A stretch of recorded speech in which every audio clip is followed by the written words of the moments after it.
الحمد لله رب العالمين والصلاة والسلام على سيد المرسلين أما بعد فأعوذ بالله من الشيطان الرجيم بسم الله الرحمن الرحيم الصلاة والسلام عليك يا رسول الله وعلى آلك وصحابك يا حبيب الله الصلاة والسلام عليك يا نبي الله وعلى آلك وصحابك يا نور الله اللهم صل وسلم وبارك على سيدنا ومولانا محمد النبي الأمي الحبيب العالي القدر العظيم الجاه وعلى آله وصحابه وبارك وسلم. نویت سنت الاعتکاف.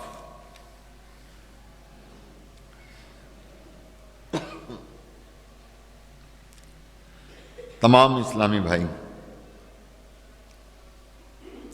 اچھی نیتوں کے ساتھ مسجد پاک میں تشریف لائیں اور اپنی نیکیوں میں اضافہ کریں. دیکھیے مسجد تو ہم نے آنا ہی ہے، اگر کیا ہی اچھا ہو کہ مسجد میں آنے کے لیے ہم کوئی اچھی نیت کریں کہ ہم مسجد میں جائیں گے، اعتکاف کی نیت کریں گے انشاءاللہ. قبل اس کے کہ مسجد میں داخل ہونے کی دعا پڑھیں گے. اگر زبانی عربی یاد نہیں تو اپنی مادری زبان میں ہی دعا کریں گے. اعتکاف کی نیت کریں گے، جو بیان ہوگا وہ سنیں گے اور سبحان اللہ، ماشاء اللہ، اللہ اکبر اور درود پاک کی صدائیں جب جب بلند کرنے کا موقع ملے گا وہ کریں گے اور انشاءاللہ تعالی دین کو سیکھنے کی کوشش کریں گے. میرے میٹھے محترم اسلامی بھائیو، فرمانے آخری نبی رسول ہاشمی صلی اللہ علیہ وآلہ وسلم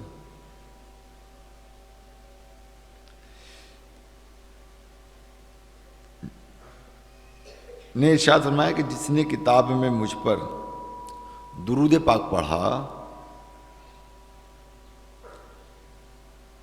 جس نے کتاب میں مجھ پر درود پاک لکھا، جب تک میرا نام اس میں رہے گا فرشتے اس کے لیے بخشش کی دعا کرتے رہیں گے. فیڈ بیک لے رہا تھوڑا سا. تو میرے میٹھے محترم اسلامی بھائیوں،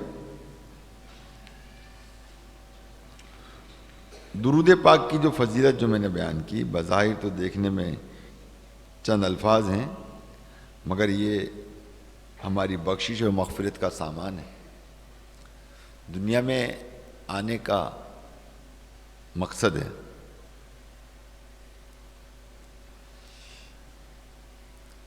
دنیا میں آنے کا جو مقصد ہے وہ بھی الحمدللہ پورا ہو رہا ہے.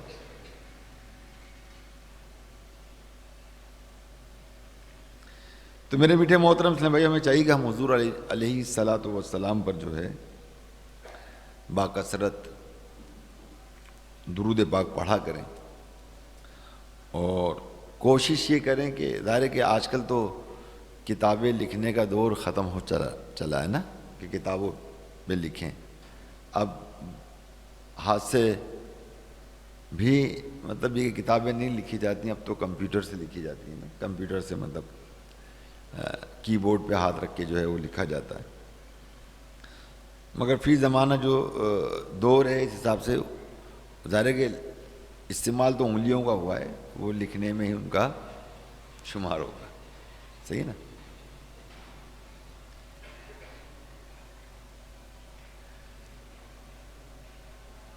تو ہمیں چاہیے کہ ہم حضور علیہ الصلوۃ والسلام پہ درود پاک لکھیں، اور ہو سکے تو ایک کاپی میں درود پاک لکھ لیا کریں ایسی محبت سے، پیار سے، کہ یہ اپنی بخشش کا سامان ہو جائے گا.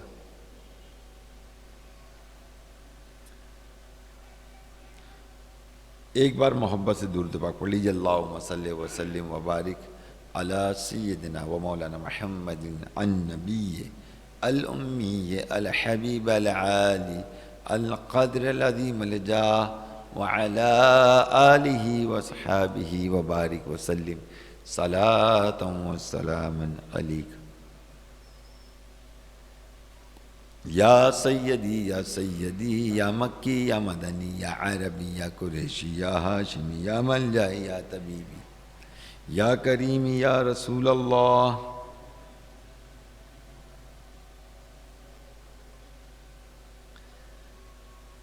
تمام اسلامی بھائی جلدی جلدی مسجد میں تشریف لے آئیں،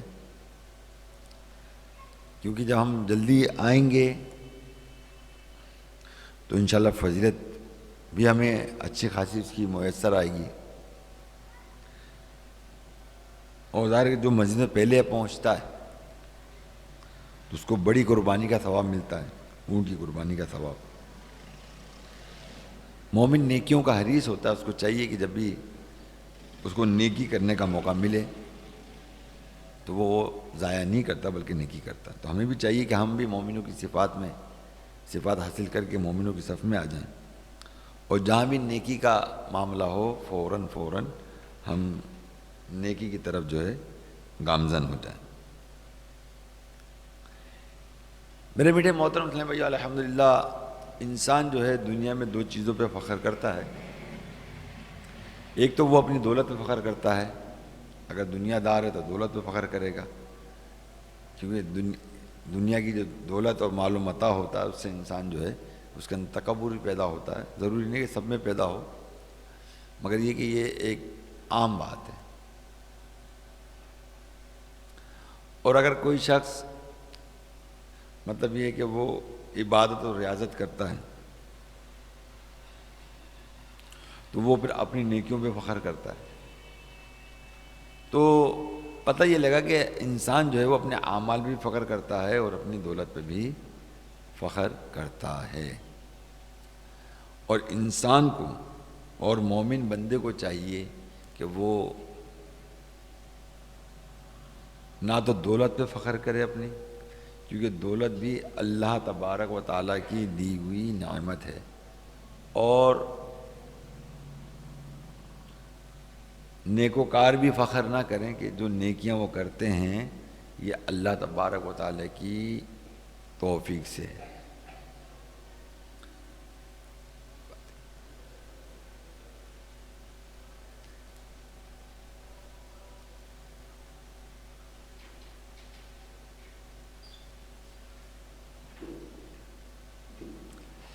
تو میرے میٹھے محترم اسلامی بھائیوں، جس طرح دولت کو ایک دولت مند آج کل اس لیے چھپاتا ہے کہ چور کی نظر نہ پڑ جائے، اسی طرح نیکوکار کو چاہیے کہ اپنی نیکیوں کو اس طرح چھپا لے کہ کہیں مطلب یہ ہے کہ ریاکاری کا مرتکب نہ ہو جائے اور اس کے پاس سے اخلاص جاتا رہے اور اپنی عبادت میں وہ لوگوں کو شریک کر لے. وہ ہے کہ ان سے عزت کی اور عزت بھری نگاہوں سے دیکھنے والی نگاہ کا اجر حاصل کرے، بلکہ نیکیوں کا اجر جو ہے وہ بندے کو اللہ تبارک و تعالیٰ ہی سے ہی حاصل کرنا چاہیے. تیسری صدی ہجری کے ایک بزرگ حضرت اسماعیل بن نجید نیشاپوری رحمۃ اللہ تعالی علیہ، آپ اپنے دور کے بہت بڑے امام اور محدث، عبادت گزار صوفی بزرگ تھے. آپ حضرت ابو عثمان حیری رحمۃ اللہ تعالی علیہ کے ارادت مند تھے، مرید میں سے تھے۔ ایک مرتبہ آپ کے پیر صاحب نے حضرت ابو عثمان حیری رحمۃ اللہ تعالی علیہ نے اپنے مرید کامل حضرت اسماعیل بن نجید رحمۃ اللہ تعالی علیہ کو رائے خدا میں صدقہ کرنے کا فرمایا کہ تم صدقہ دو، یعنی راہ خدا میں صدقہ دو۔ حضرت اسماعیل نجید رحمۃ اللہ تعالی علیہ نے فوراً ہی 2000 درہم چاندی کے سکے حاضر خدمت کر دیے۔ اب یہ 2000 درہم اگر دیکھا جائے، اور وہ چاندی کے سکے ہوا کرتے تھے، اشرفیاں غالباً سونے کی ہوا کرتی تھیں، اور 2000 درہم جو وہ چاندی، اگر اس دور میں اگر حساب لگایا جائے تو شاید کروڑوں روپے بن جاتا ہے، کروڑ روپے بن جاتا ہے۔ یعنی انہوں نے اپنے شیخ کے کہنے پر جو ہے اپنا مال صدقہ کیا۔ اس میں کنجوسی نہیں کی نا، انسان کنجوسی کرتا ہے، رائے خدا میں خرچ کرنے پہ جو نا انسان کا دل جو ہے تھوڑا دکھتا ہے، اور دل جو ہے تنگ ہوتا ہے، تنگ نظری آتی ہے اس کے اندر۔ اور اس کے مشاہدے آپ دیکھ لیجیے، جو مساجدوں میں چندے ہوتے ہیں تو چندے دینے میں فراغ دلی ہمارے اندر کس قدر ہوتی ہے، ہمیں نظر آ جائے گی کہ ہم مسجد میں پیسے دے رہے ہیں، بس یہ 10 روپے سے گزارا ہو جائے گا، 50 روپے سے گزارا ہو جائے گا، اور آپ کا بیٹا، آج کا بیٹا جو نا وہ 50 روپے بھی نہیں مانگتا، آج کا بیٹا 50 روپے نہیں مانگتا، اور ہم مسجد کو اتنا سستا سمجھ رکھا ہے ہم نے کہ یہاں تو 10 روپے سے گزارا ہو جاتا ہے، 10 روپے سے گزارا ہو جاتا ہے۔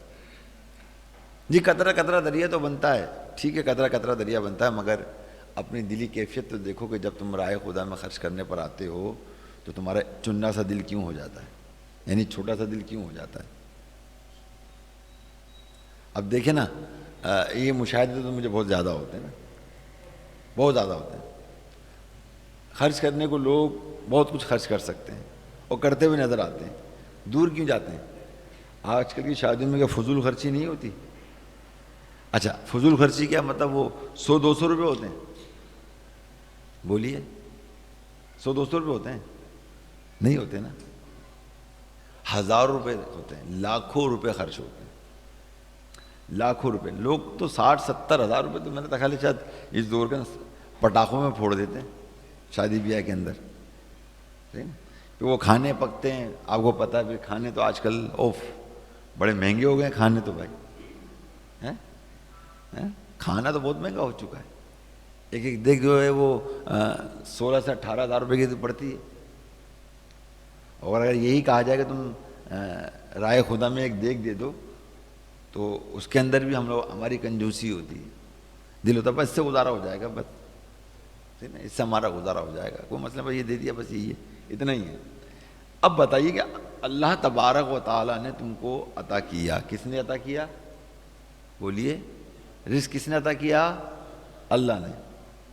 اور اللہ تعالیٰ کی راہ میں دینا ہی ایک راستہ ہے، یہ کہ اس کی راہ میں دیا جائے گا، ایک یہ راستہ ہے، کوئی اور دوسرا راستہ اللہ کی راہ میں دینے کا نہیں ہے۔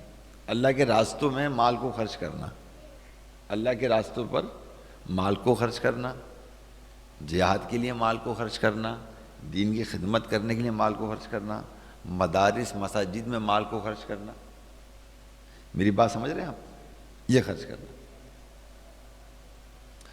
تو یہ وہ راستے ہیں کہ جن راستوں کے ذریعے وہ پیسہ اللہ تعالیٰ کی طرف پہنچتا ہے، یہ ایک راستہ ہے۔ اور قرآن مجید میں اللہ تعالیٰ ارشاد فرماتا ہے، جس کا مفہوم ہے نا، کون ہے کہ جو اللہ کو قرض حسنہ دے اور اللہ تبارک و تعالیٰ اسے دگنا عطا فرما دے۔ اب ایک بات ہے نا، میں آپ کو 1000 روپے دیتا ہوں، میں آپ کو 1000 روپے دیتا ہوں، اور پھر آپ کو دینے کا مجھے موقع ملتا ہے وہی 1000 روپے، تو آپ مجھے وہ واپس کر دیتے ہیں۔ آپ بتائیں تو اس پہ فرق کیا پڑا؟ جس نے آپ کو دیا آپ نے اس کو لوٹا دیے. اچھا مگر جب اللہ تبارک و تعالیٰ کو لوٹا دیں گے تو اللہ تبارک و تعالیٰ اس کو وہ ڈبل کر دے گا, دگنا کر دے گا, زیادہ کر دے گا. اور ایک قرآن کی آیت ہے جس کا مفہوم کچھ اس طرح سے ہے سورت کا کہ جو بندہ رائے خدا میں دیتا ہے وہ قرض حسنہ اللہ کو دیتا ہے اور اللہ تعالیٰ اس کے بدلے میں اس کو جنت عطا فرماتا ہے. تو میرے میٹھے محترم اسلامی بھائیوں, اللہ تعالیٰ کسی کسی کو توفیق دیتا ہے, اللہ تعالیٰ کسی کسی کو توفیق دیتا ہے مال خرچ کرنے کی. اور جب مال خرچ کرنے کے لیے ہمارے پاس ہوتا ہے, یہ نہیں کہ نہیں ہوتا, کون کہتا ہے میرے پاس نہیں ہوگا؟ مجھے بتائیں, ایک بندہ لائیں. مگر کیا ہے کہ جہاں اللہ کی راہ میں دینا ہے تو وہاں دل چھوٹا ہو جاتا ہے. اور یہ دل چھوٹا ہونا, کیا میرا رب عز و جل ہمارے دل کو نہیں دیکھ رہا؟ اور بات اپنی عزت یا انا پر آ جائے تو جہاں پر 100 روپے خرچ ہوتے ہیں وہاں پھر 1000 روپے بندہ خرچ کر دیتا ہے, صرف اپنی انا پر, انا پر. اور جبکہ تو قرض حسنہ ہے کہ ہم اللہ کی راہ میں خرچ کریں تو اللہ تعالیٰ ہمیں دگنا عطا فرمائے گا. یہ تو قرآن شاہد ہے, قرآن گواہ ہے, اللہ کا کلام ہے. یہ تو اللہ ارشاد فرما رہا ہے, بندہ نہیں. اللہ ارشاد فرما رہا ہے کہ تم مجھے دو میں تمہیں دوں گا, مگر دگنا دوں گا میں تمہیں. تو میرے میٹھے محترم اسلام بھائیوں, اور اگر کوئی خوش دلی کے ساتھ دیتا ہے رائے خدا میں, کیا بات ہے اس کی. اور رائے خدا میں تو خوش دلی کے ساتھ دینا چاہیے. اگر دل میں کوئی تنگی پیدا ہو رہی ہے نا تو پہلے وہ اس کو دینے سے پہلے دور کرے. کیا کرے؟ دور کر دے, تنگی کو دور کرے. اگر وہ تنگی رہے گی نا تو پھر میں یہ سمجھتا ہوں, میں کیا بہرحال آپ خود سمجھتے ہیں کہ یہاں اللہ کی راہ میں دینا گویا کہ آپ کا اور رب کا معاملہ ہے. کس کا معاملہ ہے؟ رب کا. اور جس راستے میں آپ نے مال کو خرچ کیا, یہ بھی بتاتا چلوں, آپ کی نیت اس کے ثواب حاصل کرنے کی ہے. کیا حاصل کرنے کی ہے؟ ثواب حاصل, اس کی برکت حاصل کرنے کے لیے. برکت یہی, وسعت یہی کہ اللہ تعالیٰ جو ہے وہ اس حسن عمل سے جو ہے وہ ہمیں دگنا بھی عطا فرمائے گا, ہماری بخشش و مغفرت بھی فرمائے گا, اور ہمیں اپنی بارگاہ میں قبول بھی فرمائے گا. اب یہاں شیطان سب سے بڑا وسوسہ ڈالتا ہے لوگوں کے دلوں کے اندر. یہ ہمارے ہر عمل میں گھسا ہوا ہے. ہم اس کو دیں گے تو ایسے ہی کھا جائے گا پیسے, ہے نا, یہ تو چیٹنگ کر جاتا ہے, یہ فلانا کر جاتا ہے. جہاں کنفرم ہو کہ یہاں چیٹنگ ہے تو وہاں ہاتھ کھینچنا چاہیے. اور جہاں کوئی کنفرم نہیں ہے, کوئی ثبوت نہیں ہے, تو وہاں جو نا یہ وسوسے جو دل میں آ رہے ہیں, تو یہ بات جان لیجئے یہ شیطان کی جانب سے آ رہے ہیں. تمہیں روکا جا رہا ہے کہ تمہیں جو ہے اس کام سے روکا جا رہا ہے کہ رک جاؤ, یہ تم نے کام نہیں کرنا, یہ کام نہیں کرنا. تو پیارے محترم اسلامی بھائیوں,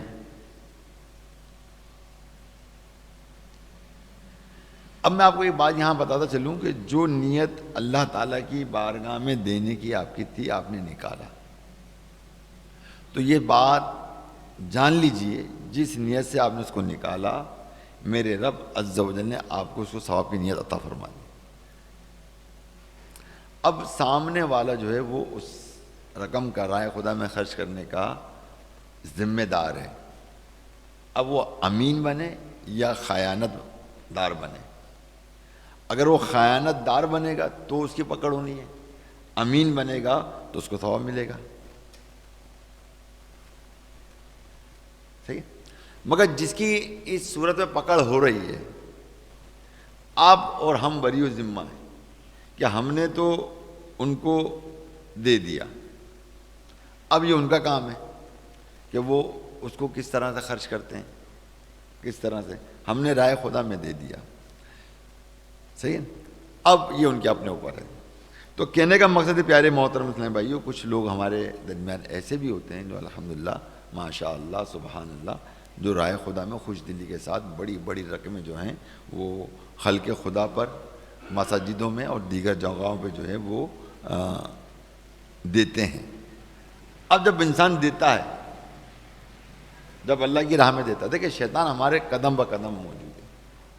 اب میں آگے لے کے چلتا ہوں ایک واقعہ جو میں آپ کو یہاں سے لے کے جو چلا ہوں، جو بات بتانا چاہ رہا ہوں اور آپ تک پہنچانے کی کوشش کر رہا ہوں، وہ سمجھنے والا واقعہ، یہ ایسا واقعہ جو میں آپ کو سنانے جا رہا ہوں، جس نے مجھے بھی کافی متاثر کیا اس واقعے نے۔ دوبارہ شروع کرتا ہوں، 3 صدی ہجری کا واقعہ ہے یہ، کہ ایک بزرگ جن کا نام حضرت اسماعیل بن نجید نیشاپوری رحمۃ اللہ تعالیٰ علیہ، آپ اپنے دور کے بہت بڑے جو ہے امام اور محدث بھی تھے، اور بہت عبادت گزار تھے، زاہد تھے اور صوفی بزرگ تھے۔ آپ حضرت ابو عثمان حیری رحمۃ اللہ تعالیٰ علیہ کے مرید میں سے تھے۔ ایک مرتبہ آپ کے پیر صاحب نے حضرت ابو عثمان حیری رحمۃ اللہ تعالیٰ نے اپنے مرید کامل حضرت اسماعیل بن نجید رحمۃ اللہ تعالیٰ کو رائے خدا میں صدقہ کرنے کا حکم فرمایا، تو حضرت اسماعیل نجید رحمۃ اللہ تعالیٰ نے فوراً ہی 2000 درہم چاندی کے سکے حاضر خدمت کر دیے۔ شیخ ابو عثمان حیری رحمۃ اللہ تعالیٰ نے اپنے مرید کامل کی سخاوت سے بہت خوش ہوئے۔ لوگوں کو اس بات کا پتہ چلا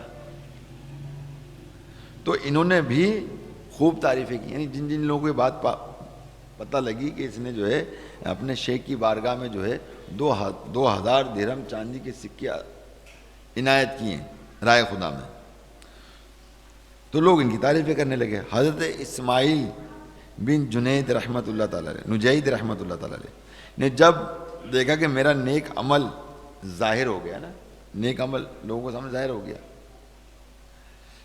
اور لوگ میری تعریفیں کر رہے ہیں، تو آپ کو دلی صدمہ ہوا اس بات پر۔ چنانچہ آپ اپنے پیر صاحب کی خدمت میں حاضر ہوئے اور لوگوں کے سامنے عرض کیا، لوگوں کا ہجوم تھا، ان کے سامنے عرض کیا،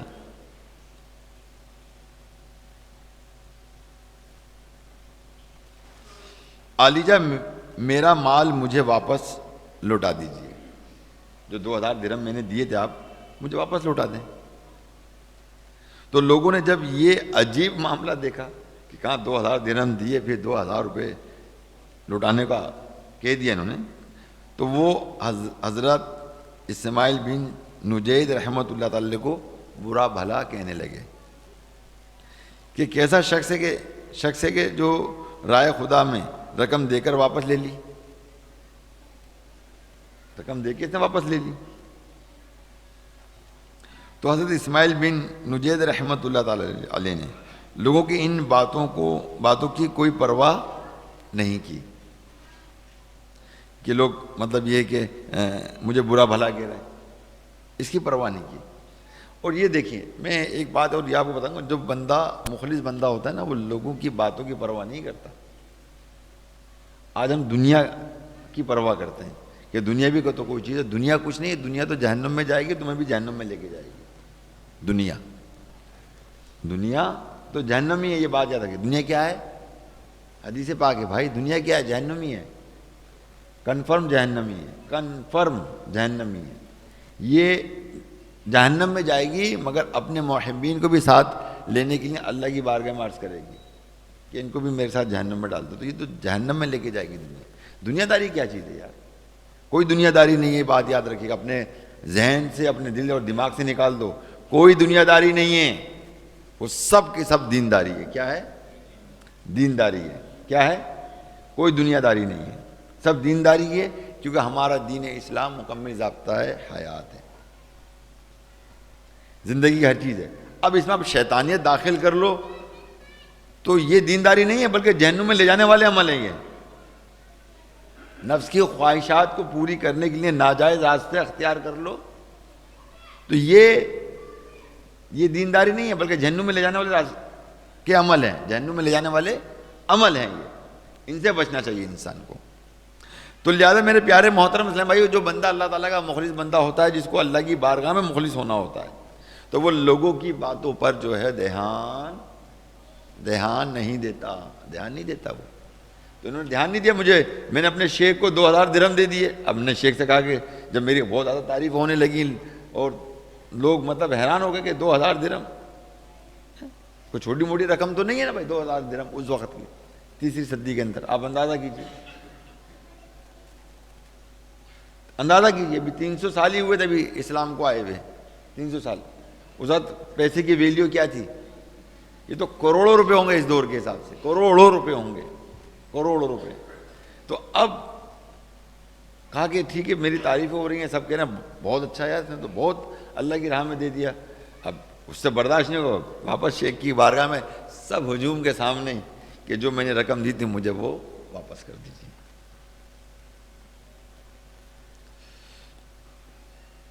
دونوں لوگوں کی باتوں کی پرواہ نہیں کی اور وہ رقم لے کر گھر چلے گئے، پیسے لیے اور سیدھے گھر چلے گئے.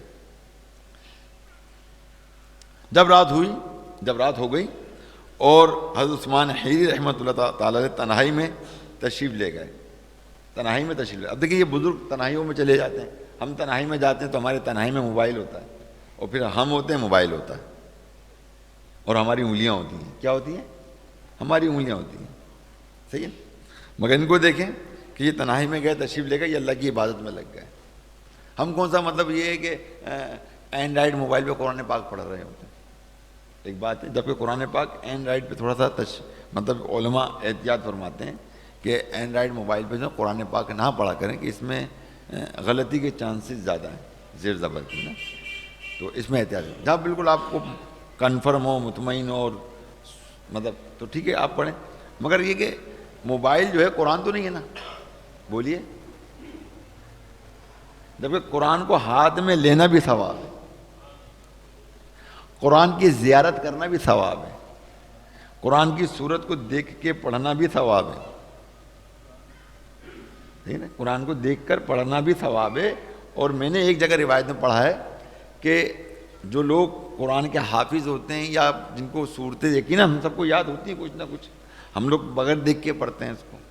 اگر ہم اس کو دیکھ کے پڑھیں تو دیکھ کے پڑھنے سے شیطان پگھلتا ہے، شیطان کو تکلیف ہوتی ہے قرآن کو دیکھ کے پڑھنے سے. تو لہذا میرے میٹھے محترم اسلامی بھائیو، جب وہ حضرت عثمان حیری رحمۃ اللہ تعالی علیہ تنہائی میں تشریف لے گئے تو اب مرید کامل حضرت اسماعیل بن نجید رحمۃ اللہ تعالی پیر صاحب کی خدمت بابرکت میں حاضر ہوئے، اور وہی 2000 درہم پیش کر کے عرض کیا کہ علی جا یہ 2000 درہم ہیں، آپ نے جس دینی ضرورت پر خرچ کرنے ہیں چھپا کر خرچ کر دیجیے، چھپا کر خرچ کر دیجیے. میرا نام کسی پر ظاہر مت ہونے دیجیے. حضرت عثمان حیری رحمۃ اللہ تعالیٰ نے اپنے مرید کامل کی یہ بات سنی تو آپ کی آنکھوں میں سے آنسو آ گئے اور فرمایا اے اسماعیل تیری ہمت کو سلام، تیری ہمت کو سلام. کیا سوچ ہوا کرتی تھی یہ میں آپ کو بتانا چاہتا ہوں اس حوالے سے، اس واقعے کے حوالے سے کہ راہ خدا میں خرچ. ہمارا تو یہ کہ اگر کوئی نیک عمل ہم سے ہو جائے نا تو ہم پر جو نا ہمارا نفس اور ہمارا جو شیطان دشمن ہے وہ ہم پر مطلب کاری وار کرنے کے بعد بس یہ چاہتا ہے کہ وہ کیا کرے بھائی، آپ کو پتہ لگنا چاہیے کہ ماں بدولت یہ عمل کرتے ہیں، ماں بدولت یہ نیکیاں کرتے ہیں. ارے تہجد گزار رہے ہیں، رات کو پوری رات قرآن پاک پڑھتے ہیں، دن میں روزہ رکھتے ہیں، قیام کرتے ہیں، تڑپتے ہیں، بلکتے ہیں، گریہ زاری کرتے ہیں. میری بات سمجھ لیں، بس لوگوں کو پتہ لگنا چاہیے. اب لوگ ظاہر ہے کہ جب لوگوں کو پتہ لگے گا کہ بھئی یہ بندہ اس طرح کا ہے تو ظاہر ہے کہ اس کی نگاہوں کے اندر محبت ہوگا، عقیدت ہوگی اس کے لیے، یہی ہوگا نا. اور یہی وہ اگر سب کچھ چاہتا ہے تو سمجھ لو گیا وہ. اگر بندوں سے یہ سب کچھ چاہتا ہے تو گیا. مگر میرا رب عز و جل جو ہے اپنے بندوں کی محبت کو جب اس سے وہ محبت فرماتا ہے نا، اور یہ محبت ولایت والی محبت ہے. یہ بات میں آپ کو بتا دوں، ایک وہ محبت ہے کہ بندہ اپنی ماں سے، ہماری ماں سے 70 درجہ ہم سے محبت فرماتا ہے. اور رب تعالیٰ کی ایک وہ محبت ہے کہ جس محبت کے سبب اللہ تبارک و تعالیٰ جو ہے اس کو اپنا دوست بناتا ہے، اپنا ولی بناتا ہے، وہ محبت. اور جب وہ محبت فرماتا ہے تو پھر جبریل امین سے فرماتا ہے کہ میں اس بندے سے محبت کرتا ہوں. پھر وہ جبریل امین علیہ السلام جو ہے وہ فرشتوں میں اعلان کرتے ہیں، پھر زمین پہ جا کے اعلان کرتے ہیں کہ اللہ ان سے محبت کرتا ہے، تم بھی ان سے محبت کرو. اور پھر آپ یہ دیکھیں گے کہ نیکوکار کی محبت مطلب بغیر کسی ہچکچاہٹ کے، بغیر کسی کنڈیشن کے ہمارے اندر خود بخود اس کی محبت پیدا ہونا شروع ہو جاتی ہے، خود بخود ہونا شروع ہو جاتی ہے. تو یہ جو محبت ہے وہ اللہ تعالیٰ کی طرف سے. اور اگر ہم خود سے محبت پیدا کرنے کی کوشش کریں اپنے اعمال کو واضح کر کے، تو یہ بات یاد رکھیں کبھی بھی ہم کامیاب اس میں نہیں ہو سکتے، ہم نہیں ہو سکتے. کیونکہ ہم اگر کوئی نیکی کرتے ہیں تو وہ اللہ کے لیے کرتے ہیں، اس میں کوئی شک نہیں ہے. مگر کیا کہ جب ہم اپنی خواہشات اس میں شامل کر لیتے ہیں تو ہم اپنی نیکی کو ضائع کر دیتے ہیں. دیکھیے کہ حضرت لقمان حکیم رحمۃ اللہ تعالیٰ نے کس انداز میں جو ہے مطلب نیکیوں کو چھپانے کو اور نیکیوں کے حوالے سے کیا کیا فرمایا. ذرا یہ دیکھیے، آئیے سنتے ہیں. حضرت لقمان حکیم رحمۃ اللہ تعالیٰ نے اپنے بیٹے کو نصیحت کرتے ہوئے فرمایا کہ بیٹا، ریاکاری یہ ہے کہ تم نیکی کا بدلہ دنیا میں ہی طلب کرو. ریاکاری کیا چیز ہے؟ اچھا، ریاکاری ہم کہتے ہیں، ریاکاری کس کو کہتے ہیں عام طور پہ؟ یہاں تو میں بولتا رہتا ہوں ریاکاری، مگر اس کو تھوڑا ڈیپ میں جائیں، اس کی گہرائیوں میں جائیں. ریاکاری مطلب جو ہم نے عمل کیا ہے وہ اخلاص سے خالی ہے، اور ہم اس کی مطلب جزا جو ہے وہ اللہ سے نہیں بندے سے چاہتے ہیں، تاکہ وہ ہماری عزت و توقیر کرے، عزت و توقیر ہماری کرے. تو کہا کہ ریاکاری جو ہے مطلب یہ ہے کہ وہ آپ چاہتے ہو کہ مطلب تمہیں ریاکاری کا بدلہ ملے اور لوگوں سے تمہیں جزا ملے، لوگوں سے تم سے مطلب بس واہ تم کو مل جائے. ظاہر ہے وہ نوٹ تو دیں گے نہیں، نوٹ دیں گے؟ جواب دیجئے، نوٹ دیں گے؟ نوٹ تو نہیں دیں گے نا. نوٹ تو آپ کی محنت پہ، وہ بھی نوکری کرنے کے سبب ملے گا، یا کاروبار کرنے پہ نوٹ ملیں گے آپ کو. تو آپ کی واہ کرنے سے تو مطلب، یا ہماری واہ کرنے سے لوگوں کو کیا ملے گا، یا ہمیں کیا ملے گا؟ کچھ نہیں ملنے والا. نوٹ ہمیں ملنے والے نہیں ہیں. تو ایسی واہ حاصل کرنے سے فائدہ کیا کہ جو ہمیں اخلاص سے خالی. اخلاص کہتے ہیں کس کو ہیں؟ ایک ہوتا ہے اخلاق. کیا ہوتا ہے؟ اخلاق کاف کے ساتھ. ایک ہوتا ہے اخلاص سواد کے ساتھ ہوتا ہے. اخلاص وہ ہے کہ ہم نے جو کام کیا بس اللہ کی رضا کے لیے کیا، بس خلاص. کس کے لیے کیا ہے؟ اللہ کی رضا کے لیے کیا ہے. مجھے بندے سے کیا واسطہ اس معاملات میں؟ یہ میرا اور میرے رب کا معاملہ ہے، یہ میرا اور میرے رب کا معاملہ. کوئی بندہ کوئی نیت کرتا ہے تو اس کا اس کے رب کا معاملہ ہے. اس نے اپنے رب سے کیا نیت کی ہے، اس نے اپنے رب سے کیا نیت کی ہے. کسی شخص نے ایک نیت کی تھی میرے سامنے کہ یار بابا میں آپ کو جو نا ایک دیکھ کے پیسے دوں گا، ہے نا، اور میں نے یہ نیت کر لی ہے. تو یہ نیت کرنا جو نا یہ مجھ سے کرنا نہیں ہوئی، اس کی نیت اللہ کی بارگاہ میں کرنا ہوئی. کیونکہ ظاہر ہے کہ وہ ہماری ایک صورت ہوتی ہے کہ ہم سالانہ بڑی 11ویں کے جو سبیل ہے ہماری، سبیل اللہ کی جو مجلی سبیل ہے، وہ دیکھ کے حساب سے چلتی ہے. یار ایک دیکھ کے پیسے آپ دے دو، ایک دیکھ کے پیسے دے دو. اب اس میں انتظامات بھی شامل ہوتے ہیں، لنگر بھی شامل ہوتا ہے، اور یہ سارے کام ہوتے ہیں، دینی کام جتنے بھی ہیں وہ سارے اسی ایک دیکھ میں شامل ہوتے ہیں. ٹھیک ہے. اب وہ کہنے لگا کہ بابا میں ایسا نہیں کروں کہ کچھ پیسے کم دے دوں. میں نے آپ کی مرضی ہے کم دے دو، یہ تو آپ کو اور اللہ کا معاملہ ہے. میں کہ یہ تو آپ کا اور اللہ کا معاملہ ہے. کم دو تو تمہارا معاملہ ہے، اس کو برابر کر لو اپنی نیت کے ساتھ، وہ بھی تمہارا معاملہ ہے، میرا اس سے کوئی واسطہ نہیں ہے. ٹھیک نا. جو آپ نے نیت کی ہے اس پہ آپ غور کر لو.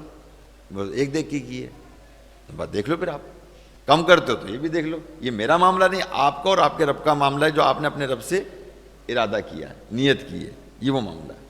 بس اس کے دماغ پہ لگی، وہ اس نے کیا پورے پیسے کر کے بولے یہ لو بابا، یہ خرچ کر دینا ہے خدا کے اندر. تو اسی طرح انسان جو نا مطلب کوئی نیت کرتا ہے تو گویا کہ وہ اپنے رب سے نیت کرتا ہے نا، رائے خدا میں خرچ کرنے کے حوالے سے، یا نیکی کرنے کے حوالے سے، نیکیاں کرنے کے حوالے سے. ٹھیک ہے نا. تو دیکھیے کیا فرمایا کہ بیٹا کہ ریاکاری یہ ہے کہ تم نیکی کا بدلہ جو ہے دنیا میں ہی طلب کر لو، دنیا میں طلب کر لو نیکی کا طلب. حالانکہ نیک لوگ آخرت کے لیے نیکیاں کرتے ہیں. سبحان اللہ. نیک لوگ جو ہے آخرت کے لیے نیکیاں کرتے ہیں. نیکی ہے اپنی قبر کے لیے، تاکہ قبر میں سکون سے. اب دیکھو دنیا کے اندر ہم سکون اطمینان سے رہنا چاہتے ہیں، ایسے ہی نا، سکون اور اطمینان سے رہنا چاہتے ہیں کہ ہم اچھا کھا لیں، اچھا پہن لیں، اور اچھی سواری کر لیں، اور اچھا بستر پہ آرام کر لیں. ایسے ہی ہے نا, ایسے ہی ہے نہیں ہے. اب وہاں تو عالم برزخ میں تو پوری رات ہم نے عالم برزخ میں قیامت تک سونا ہی سونا ہے. تو قبر کے لیے ہم نے کون سا مطلب بچھونا کا انتظام کیا ہے؟ کیا وہاں پر ہم نے اے سی کا انتظام کر لیا ہے, پنکھے کا انتظام کر لیا ہے, روشنی کا انتظام کر لیا ہے؟ جبکہ ان تمام چیز کی ضرورت ہے. جبکہ قبر میں ان تمام چیز کی ضرورت ہے کہ ٹھنڈک چاہیے تو ٹھنڈک تو ہمیں اللہ تعالیٰ کے فضل و کرم سے جو وہ جنت کی ٹھنڈی ٹھنڈی ہوا دے, ٹھنڈی ٹھنڈی ہوائیں ملیں گی. اور اللہ تبارک و تعالیٰ جو نا ہماری قبروں کو جو ہے وہ منور اسی صورت میں فرمائے گا کہ جب وہ ہم سے راضی ہوگا. حد نگاہ تک ہم کہتے ہیں اللہ تعالیٰ اس کی قبر کو حد نگاہ تک وسیع کر دے. کہاں تک وسیع کر دے؟ بولیے, بولے سب بولیں. حد نگاہ تک اس کی قبر کو اللہ تعالیٰ وسیع فرما دے. کیا اب اس کی جو نظریں وہ کہاں تک پہنچتی ہیں؟ یہ نظریں وہ جو آسمان تک دیکھتی ہیں, آسمان کو دیکھ رہی ہیں. اتنی تیز ہے اس کی رفتار آنکھوں کی کہ اس کی نگاہ جو ہے حد نگاہ تک جو ہے وسیع کر دے قبر. اب بتائیے کہ قبر میں اگر جس کو ہم رکھیں گے, قبر میں جس کو ہم رکھیں گے اور رکھنے کے بعد چاروں طرف سے مٹی ڈال دیں گے تو کیا وہاں جو اندھیرا ہوگا تو اس کو تو اپنا ہاتھ نظر نہیں آئے گا, اس کو اپنا ہاتھ نظر نہیں آئے گا. قبر کے اندر اتنا تاریخی مطلب اندھیرا ہوگا کہ اس نے زندگی کے اندر کبھی بھی ایسا اندھیرا, بولیے, دیکھا نہیں ہوگا. اور میرا رب عز و جل جو ہے وہ جنت کی کھڑکی کھول کر جو نا قبر کو منور فرما دے گا, روشنی عطا فرما دے گا, اور پھر اس کی قبر حد نگاہ تک وسیع ہو جائے گی اور حد نگاہ تک وہ دیکھے گا. قبر کے اندر کے معاملات کچھ اور ہیں اور انسان کے اس کے عمل اس کے اللہ تعالیٰ کے فضل و کرم سے اس کو عطا کیے جاتے ہیں, اس کو ملتے ہیں, اور بندہ جو ہے نا اس کی برکتیں حاصل کرتا. اللہ تعالیٰ ہماری موت بھی اچھی فرما. اور بلکہ میں تو آپ کو یہ کہوں گا اور اپنے لیے بھی یہ, یا اللہ جس وقت توبہ ہو جائے اور گناہ سارے معاف ہو جائیں, بے شک اسی وقت روح ہماری قبر سے پرواز ہو جائے کہ دنیا سے پاک و صاف ہو کے جائیں, پاک و صاف ہو کے جائیں. اب پاک و صاف اسی صورت میں یہاں سے حج پہ جا رہے ہوں, عمرے پہ جا رہے ہوں, یا نماز کی طرف مسجد کی طرف آ رہے ہوں, یا نماز کی حالت میں ہوں, قیام میں ہوں, سجود میں ہوں, یا سجود میں ہوں, یا تلاوت قرآن پاک میں ہوں, یا اللہ کا ذکر یا تسبیحات کر رہے ہوں, اس وقت اللہ ہمیں موت عطا فرما دے تو کیا بات ہے. روزے کی حالت میں ہوں, کون سی حالت میں؟ روزے کی حالت میں ہوں. اللہ ان نیک عمل کی صورت میں ہم ہوں گے نا تو یہ بات یاد رکھیے گا کہ ان سب کا ثواب قیامت تک ملے گا, قیامت تک ملے گا ان کا. تو یہ ہمیں دعا کرنی چاہیے کہ موت کا دن ہمارا یقینی عید کا دن ہو. کون سا دن ہو؟ یقینی عید کا دن ہو, یقینی ہمارا عید کا دن ہو. بس یہ اللہ کی بارگاہ میں دعا کرنی چاہیے. موت ہر ایک کو آنی ہے, موت ہر ایک کو آنی ہے. آپ نے دیکھا ہوگا کہ کوئی بندہ مرتا ہے تو اس کے حفنک چہرہ ہوتا ہے, کوئی بیچارہ مرتا ہے تو ایسا لگتا ہے سو رہا ہے, اور کوئی بندہ ایسا بھی ہوتا ہے کہ اللہ تعالیٰ ہمیں دکھاتا ہے کہ دیکھو اس کے ہونٹ پہ مسکراہٹ ہے, اس کی ہونٹ پہ مسکراہٹ ہے, وہ مسکرا رہا ہے. ایسی تو میں نے کئی میتیں دیکھی, آپ نے بھی دیکھی ہوں گی, ہے نا. ایسی میتیں, تینوں قسم کی میتیں دیکھی ہوں گی آپ نے کہ بالکل حفنک چہرہ ہے, خوف زدہ چہرہ ہے, کیسا کہ بالکل پر مطمئن جیسا کہ بندہ سو رہا ہے, یقین نہیں آ رہا کہ بندہ مرا ہوا ہے. اچھا, کہیں ایسا بھی دیکھا کہ وہ مسکرا رہا ہے. بلکہ آپ کے یہاں پہ ایک بچہ جو نا, دو باپ بیٹے یہاں نماز پڑھا کرتے تھے یہاں پر, دونوں کا انتقال ہو گیا یہاں پر, اور یہیں اپنے جی ایریا میں رہتے تھے. ان کی نماز جنازہ ہوئی تھی, اس بچے کی اچانک انتقال ہو گیا تھا, تو گلستان مسجد میں ہوئی تھی. جب لوگوں نے اس کو دیکھا نا تو وہ بچہ مسکرا رہا تھا, نوجوان تھا, شادی بھی نہیں ہوئی تھی. یہ دیکھیں آپ. اور یہاں ہم اس کو اکثر نماز پڑھتے ہوئے دیکھتے تھے, باپ بیٹے دونوں آیا کرتے تھے یہاں پر. آپ سمجھ گئے میں کس کی بات کر رہا ہوں. تو لوگوں نے خود دیکھا یار یہ تو اس کے ہونٹوں پہ تو مسکراہٹ ہے. تو لہٰذا میرے میٹھے محترم اسلامی بھائیوں, عرض کر رہا تھا کہ اپنے بیٹے کو نصیحت کرتے ہوئے فرما رہے ہیں کہ تم نیکی کا بدلہ دنیا میں طلب کرو, حالانکہ نیک لوگ آخرت کی نیکیاں کرتے ہیں, آخرت کے لیے نیکیاں کرتے ہیں. تو بیٹے نے عرض کیا کہ ابا جان ریاکاری کا علاج کیا ہے, یعنی ریاکاری کا اس سے میں کیسے بچوں؟ تو فرمایا کہ نیکیوں کو چھپانا. بیٹے نے پھر عرض کیا کہ نیکیوں کو کیسے چھپایا جا سکتا ہے, یعنی اپنی نیکی کو چھپائیے, نیکی کو چھپایا جا نہیں سکتا, تو کیسے چھپایا جا سکتا ہے؟ تو چھپایا جا سکتا ہے۔ تو بیٹے کے اس سوال کے جواب میں حضرت لقمان حکیم رحمۃ اللہ تعالیٰ نے 2 باتیں ارشاد فرمائیں۔ کتنی؟ 2 باتیں۔ نمبر 1 فرمایا کہ وہ نیکیاں جن کا اظہار ضروری ہے، جن کا اظہار ضروری ہے، ان میں اخلاص کے ساتھ داخل ہوا کرو۔ یعنی جو عبادت ہے اللہ تعالیٰ کی کرنے کی، یا ہے نا، اس کے اندر جو اظہار ہوتا ہے، اظہار کیسے؟ جمعے کی نماز ہے، ایسے ہی نا، جمعے کی نماز ہے، حج ہے، عمرہ ہے۔ آئیے اس کی تفسیر اس طرح سے کہ نمازیں کہ مسجد میں باجماعت ادا کرنا واجب ہے، اسی طرح حج ہے، عمرہ ہے، یہ بھی اعلیٰ نیکیاں ہیں۔ لیکن ظاہر ہے کہ حج کرنے جائیں گے تو لوگوں کو پتہ چلے گا، لہذا ایسی تمام نیکیاں جن کا اظہار ضروری ہے نا، اس کے بغیر وہ نیکیاں نہیں ہو سکتی۔ جو نیکیاں چھپ کر ہی نہیں کی جا سکتی، ایسی نیکیاں صرف اور صرف اللہ پاک کی رضا کے لیے کی جائیں، اور ان میں واہ واہ کی تعریف کی خواہش دل میں نہ رکھی جائے۔ اس طرح نیکیوں میں اس کی نیکیاں چھپانا کہلائے گا۔ میری بات ہے نا؟ اب جیسے ہم عبادت کر رہے ہیں، ظاہر ہے کہ ابھی جمعہ پڑھیں گے تو بھائی نیکی ہے نا، یہ بھی خطبہ سنیں گے، یہ بھی نیکی ہے، نوافل پڑھیں گے یہاں پر، اور سنت موقعہ غیر موقعہ یہ سب ادا کریں گے ہم، ایسے ہی نا۔ تو یہ تو ایک ظاہری نیکی ہے، مگر اس ظاہری نیکی کے اندر جو ہے مطلب ہم نے اپنے اندر جو نیت رکھنی ہے وہ اخلاص کی رکھنی ہے۔ اخلاص کیا؟ بس ہم یہاں میں جو آیا ہوں نا، میں کسی بندے کے لیے نہیں آیا، میں اللہ کے لیے آیا ہوں۔ کس کے لیے آیا ہوں؟ اللہ تبارک و تعالیٰ کے لیے آیا ہوں۔ اور جب اللہ تبارک و تعالیٰ کے لیے آیا ہوں بس ٹھیک ہے۔ اب جو ظاہری نیکیاں ہیں ان کو زیادہ مطلب یہ کہ ہم نے ان کی حفاظت کرنی ہے۔ نمبر 2 کہ حضرت لقمان حکیم نے فرمایا کہ نیکیاں جو چھپ کر کی جا سکتی ہیں، جیسے تہجد ہے، نفل نمازیں ہیں، صدقہ خیرات ہیں، ایسی نیکیوں میں کوشش کرو کہ اللہ پاک کے سوا کسی کو ان کی اطلاع نہ ہونے پائے، اور اگر کوئی ایسی نیکی لوگوں پر ظاہر ہو جائے تو اسے اپنی نیکیوں میں شمار ہی نہ کیا کرو۔ دیکھا آپ نے؟ ان کو اپنی نیکی مت سمجھو،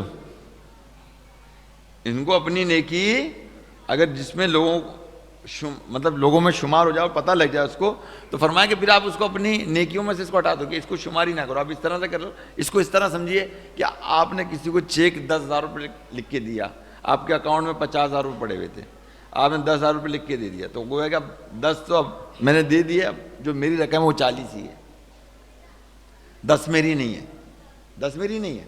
اسی طرح اگر کوئی نیکی کا اظہار ہو جاتا ہے تو اس کو اپنے اس سے نکال دو کہ بس یہ نیکی میری، مطلب نیکی میرا اس میں شمار نہیں ہے۔ تو پیارے محترم اسلامی بھائیو، حضرت عبداللہ بن عباس رضی اللہ تعالیٰ عنہ فرماتے ہیں کہ ایک مرتبہ ایک شخص بارگاہ رسالت مآب صلی اللہ تعالی علیہ وسلم میں حاضر ہوا اور عرض کیا کہ یا رسول اللہ صلی اللہ تعالی وسلم، میں اللہ پاک کی رضا کے لیے نیک اعمال کرتا ہوں، اس میں میری نیت صرف اللہ پاک کی رضا کی ہوتی ہے، مگر جب میری نیکی ظاہر ہو جاتی ہے تو لوگوں کو میرے نیک اعمال کا پتہ چل جاتا ہے تو میں خوش ہو جاتا ہوں کہ واہ، میری نیکیوں کی وجہ سے لوگوں میں میرا مقام اور میری عزت بڑھ رہی ہے۔